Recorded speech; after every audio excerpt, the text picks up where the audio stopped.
সবচাইতে বর্ণাঢ্য উজ্জ্বল দেশপ্রেমের এক আলোকিত সত্তা হচ্ছে শহীদ রাষ্ট্রপতি জিয়াউর রহমান। তার কোনো নাম নেই। আওয়ামী লীগের বন্দনা করা হচ্ছে।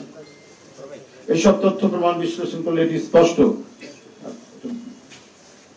গণতন্ত্র প্রতিষ্ঠার নিবিড় সম্পর্ক ছিল। বিএনপি প্রতিষ্ঠার সঙ্গে ক্ষমতা নয়, বরং দেশে বহুদলীয় গণতন্ত্র প্রতিষ্ঠার নিবিড় সম্পর্ক ছিল। এইসব সত্য ইতিহাস কেন এখন পাঠ্যপুস্তকে সন্নিবেশিত হবে না? এইসব তথ্য জানার পর বিএনপি সম্পর্কে যারা বিভ্রান্তি ছড়াচ্ছে তারা গভীর চক্রান্তে নিয়োজিত রয়েছে।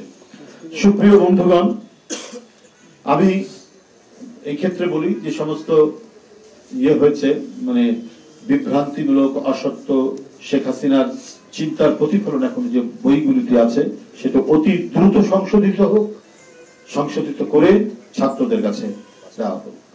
আপনারা শিক্ষা মন্ত্রণালয় যারা উপদেষ্টারা রয়েছেন, আরো যারা গুরুত্বপূর্ণ কর্মকর্তারা রয়েছেন, তাদের দায়িত্ব কারা এই সংশোধনী পাঠ্যপুস্তক সংশোধনীর মধ্যে ছিলেন তাদেরকে আপনারা জবাবদিহিতার আওতায় নিয়ে আসেন।